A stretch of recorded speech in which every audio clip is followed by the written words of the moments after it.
All right, welcome back to The Explainer. Look, if you're the kind of fan who really wants to understand the why behind a wild result, no fluff, just pure tactics, you're exactly in the right place today.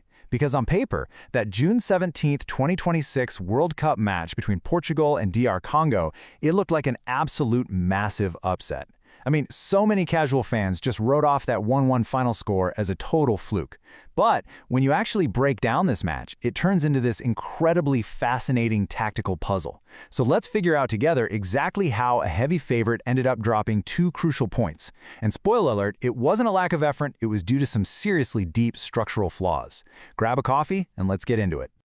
Here's our quick roadmap for today. We're going to start with a 60-second match summary, then dive into 3 really costly tactical mistakes, break down the exact anatomy of Congo's goal, look at some player-level errors alongside Congo's tactics, and finally, lay out the exact fix needed for the Uzbekistan game. No fluff, just the facts.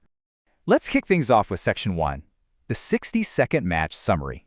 1-1. That is the glaring, flashing red final scoreline that literally sent shockwaves through Group K. So what does this single, highly unexpected point actually mean? Well, it means Portugal definitely no longer has the luxury of just cruising through the group stage. The whole group is suddenly blown wide open, and that puts immense pressure on the remaining fixtures. Let's take a look at how this 1-1 draw actually played out on the pitch. When you look at the underlying stats, there is just a massive contrast between expectation and reality here. Now, Portugal did score early. Rafael Leao hit the back of the net in the 12th minute, while Congo didn't equalize until the 68th. But check out these numbers. Portugal held a completely dominant 68% possession compared to Congo's 32%. Shots, 18-6 in favor of Portugal.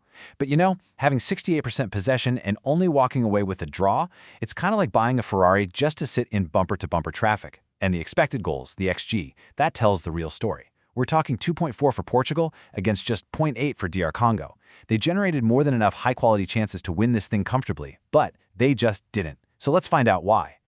Moving right along to Section 2, 3 costly tactical mistakes.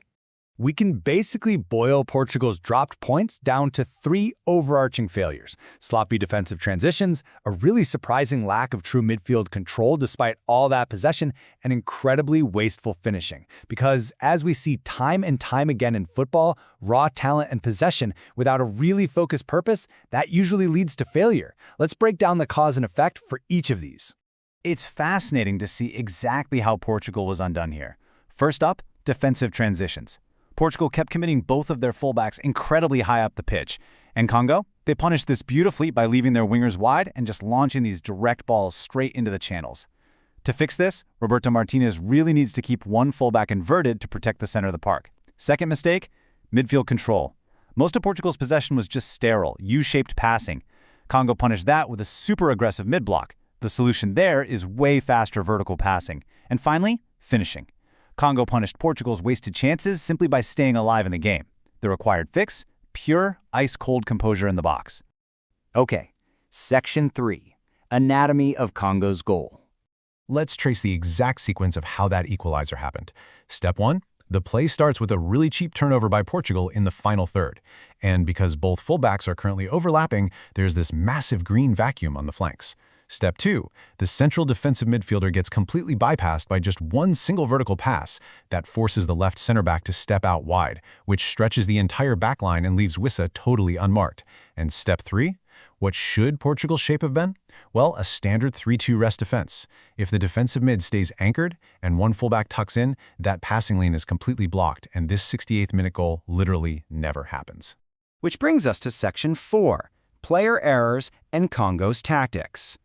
Now, I really don't want to hear those generic, "oh, the forwards were just bad" complaints. Let's look at the granular, role-specific errors here. The fullbacks, their recovery pace was completely lacking. They were caught jogging back during 2 absolutely critical counterattacks. Then you have the CDM role. They completely failed to cut off passing lanes during Congo's transitions, just diving in rather than delaying the play. And the wingers isolated themselves and flat-out refused to track back to create numerical superiority in defense. But we have to talk about who actually saved them from losing this entirely. Diogo Costa in goal. He faced 3 different one-on-one situations and saved 2 of them.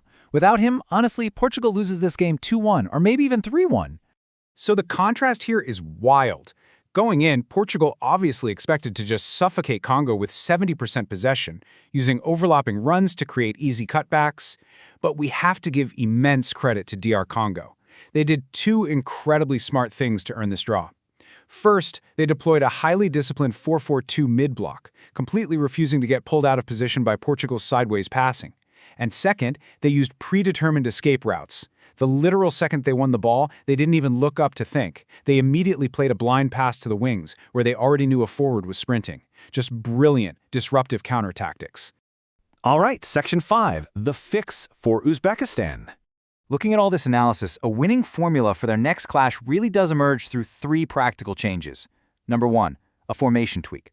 They need to shift from a flat 4-3-3 to an asymmetrical 3-4-2-1 in possession, strictly keeping 3 men back. Number 2, a player swap. Roberto Martinez needs to introduce Patiño into the midfield much earlier to actually break lines instead of just endlessly recycling possession. And number 3, a massive mindset shift.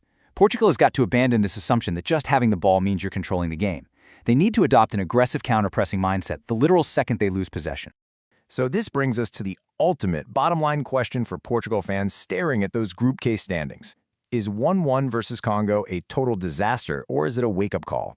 Well, the answer is firmly a wake-up call. It's not a disaster, right? Because their destiny to top Group K is actually still entirely in their own hands. But that margin for error, it has instantly vanished. You better believe Uzbekistan will be watching this tape, and they're going to try to replicate exactly what DR Congo just did.